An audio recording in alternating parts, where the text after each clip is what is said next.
আসসালামু আলাইকুম প্রিয় দর্শক, জানিয়ে দিব এখনকার আলোচিত সকল দেশীয় খবর। শুরুতেই জানিয়ে দেব সংবাদ শিরোনামগুলো। রাজনৈতিক অস্থিরতা, আগামী সাধারণ নির্বাচন নিয়ে প্রধান দুই দলের পাল্টাপাল্টি বক্তব্য, জনমনে বাড়ছে উদ্বেগ। অর্থনৈতিক চ্যালেঞ্জ, নিত্য প্রয়োজনীয় পণ্যের দাম নিয়ন্ত্রণে সরকারের নতুন পদক্ষেপ, বাজারে কি ফিরবে স্বস্তি? সামাজিক অপরাধ, রাজধানীতে এক চাঞ্চল্যকর প্রতারণা চক্রের মূল হোতা গ্রেপ্তার, দেশজুড়ে ছিল এদের জাল। জাতীয় খবর, পদ্মা সেতুর টোল আদায় রেকর্ড, দেশের অর্থনীতিতে যোগ হল নতুন সম্ভাবনা। আন্তর্জাতিক প্রভাব, আঞ্চলিক নিরাপত্তা ইস্যুতে ঢাকা এবং দিল্লির গুরুত্বপূর্ণ বৈঠক, ফলপ্রসূ আলোচনার প্রত্যাশা। শিক্ষা সংবাদ, নতুন শিক্ষাক্রম বাস্তবায়নে শিক্ষকদের বিশেষ প্রশিক্ষণ শুরু, চলছে মাঠ পর্যায়ের প্রস্তুতি। প্রিয় দর্শক, এতক্ষণ দেখছিলেন সংবাদ শিরোনামগুলো, এখন জানাবো বিস্তারিত খবর। রাজনৈতিক অস্থিরতা, আগামী সাধারণ নির্বাচন নিয়ে প্রধান দুই দলের পাল্টাপাল্টি বক্তব্য, জনমনে বাড়ছে উদ্বেগ। আগামী সাধারণ নির্বাচন যতই এগিয়ে আসছে, ততই বাড়ছে দেশের প্রধান দুটি রাজনৈতিক দলের মধ্যে বাকযুদ্ধ। দেশের বিভিন্ন প্রান্তে দল দুটির শীর্ষ নেতারা একে অন্যের বিরুদ্ধে কঠোর সমালোচনা করে বক্তব্য দিচ্ছেন। ক্ষমতাসীন দল বলছে সাংবিধানিক প্রক্রিয়ায় নির্বাচন অনুষ্ঠিত হবে এবং তাতে অংশগ্রহণের জন্য সবার প্রতি আহ্বান জানানো হচ্ছে। তাদের মতে কোনো দলের জন্যেই নির্বাচনের পথ বন্ধ নেই। অন্যদিকে প্রধান বিরোধী দল আবারও তত্ত্বাবধায়ক সরকারের অধীনে নির্বাচন আয়োজনের দাবিতে তাদের অবস্থান পুনর্ব্যক্ত করেছে। তারা বলছে নিরপেক্ষ সরকার ছাড়া সুষ্ঠু নির্বাচন সম্ভব নয়। এই পাল্টাপাল্টি অবস্থানে দেশের রাজনৈতিক অঙ্গনে এক ধরনের চাপা উত্তেজনা বিরাজ করছে। রাজনৈতিক বিশ্লেষকরা মনে করছেন দুই পক্ষের এই অনমনীয় মনোভাব দেশের জন্য শুভকর নয় এবং দ্রুত একটি সমঝোতায় পৌঁছানো প্রয়োজন। সাধারণ জনগণও এই পরিস্থিতি নিয়ে উদ্বিগ্ন। তারা আশা করছেন রাজনৈতিক দলগুলো জনগণের স্বার্থকে অগ্রাধিকার দিয়ে একটি শান্তিপূর্ণ সমাধানের পথ খুঁজে বের করবে। দেশের গণতন্ত্রের ধারাবাহিকতা বজায় রাখতে রাজনৈতিক স্থিতিশীলতা অত্যন্ত জরুরি বলে মনে করছে নাগরিক সমাজ। বিভিন্ন আন্তর্জাতিক সংস্থাও বাংলাদেশের রাজনৈতিক পরিস্থিতি নিবিড়ভাবে পর্যবেক্ষণ করছে। অর্থনৈতিক চ্যালেঞ্জ, নিত্য প্রয়োজনীয় পণ্যের দাম নিয়ন্ত্রণে সরকারের নতুন পদক্ষেপ, বাজারে কি ফিরবে স্বস্তি? গত কয়েক মাস ধরে নিত্য প্রয়োজনীয় পণ্যের লাগামহীন দাম নিয়ে সাধারণ মানুষের নাভিশ্বাস উঠেছে। এই পরিস্থিতিতে দাম নিয়ন্ত্রণে রাখতে সরকার বেশ কিছু কঠোর পদক্ষেপ নিয়েছে।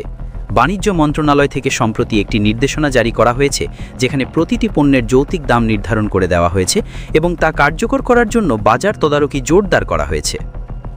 সরকারের পক্ষ থেকে বলা হয়েছে, কেউ কৃত্রিমভাবে পণ্যের দাম বাড়ালে বা মজুত করলে তাদের বিরুদ্ধে কঠোর আইনানুগ ব্যবস্থা নেওয়া হবে।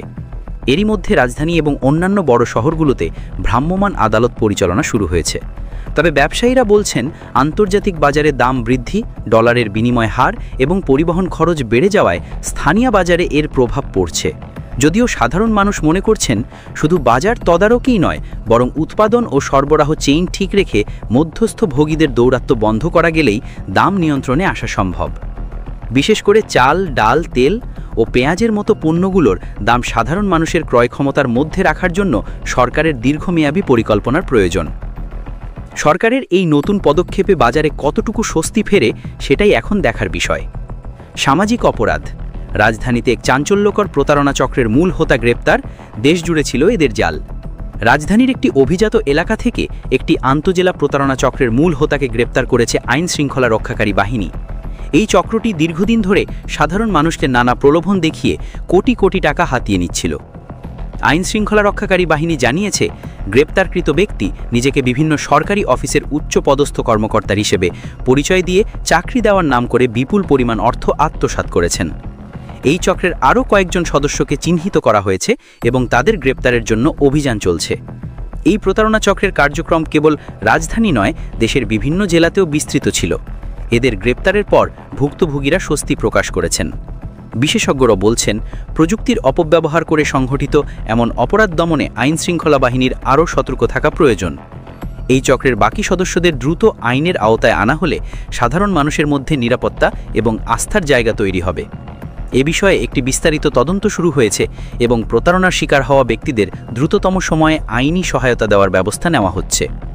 জাতীয় খবর, পদ্মা সেতুর টোল আদায়ের রেকর্ড, দেশের অর্থনীতিতে যোগ হল নতুন সম্ভাবনা। দেশের দক্ষিণ পশ্চিমাঞ্চলের সঙ্গে রাজধানীর যোগাযোগ সহজকারী পদ্মা সেতু টোল আদায় নতুন রেকর্ড সৃষ্টি করেছে। সেতু কর্তৃপক্ষের দেওয়া তথ্য অনুযায়ী গত এক মাসের টোল হিসেবে সংগ্রহীত অর্থের পরিমাণ বিগত সব মাসের রেকর্ড ছাড়িয়ে গেছে। এই রেকর্ড কেবল যোগাযোগ ব্যবস্থার উন্নতিই নয়, দেশের অর্থনৈতিক কর্মকাণ্ডেও গতি সঞ্চার করেছে।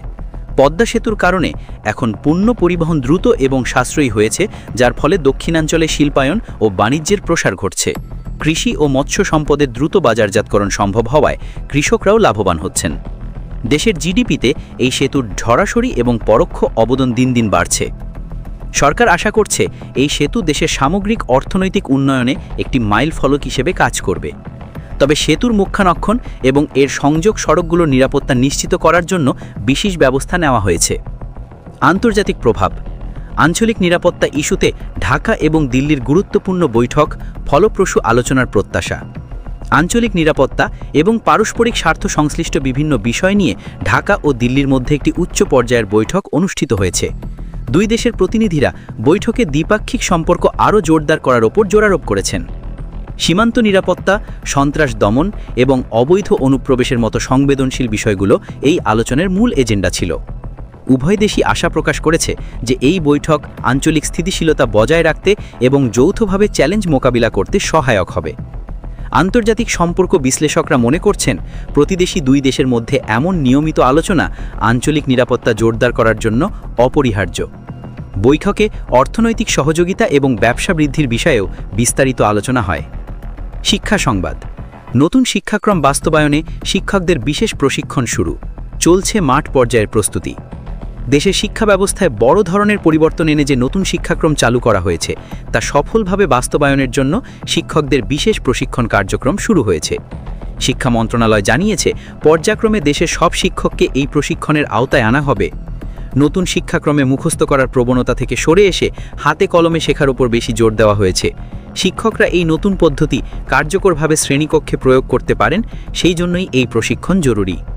প্রশিক্ষণে শিক্ষকদের নতুন পাঠদান পদ্ধতি, মূল্যায়ন প্রক্রিয়া এবং শিক্ষার্থীদের সঙ্গে মিথস্ক্রিয়া কৌশল সম্পর্কে ধারণা দেওয়া হচ্ছে।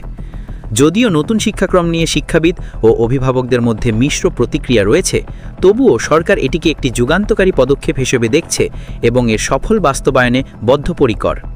মাঠ পর্যায়ে শিক্ষক এবং শিক্ষার্থীদের মধ্যে এই নতুন ধারার প্রভাব কেমন পড়ে সেদিকে সবার নজর রয়েছে। প্রিয় দর্শক, এই ছিল এখনকার গুরুত্বপূর্ণ নিউজ। আরও গুরুত্বপূর্ণ নিউজ নিয়ে ফিরছি কিছুক্ষণের মধ্যে।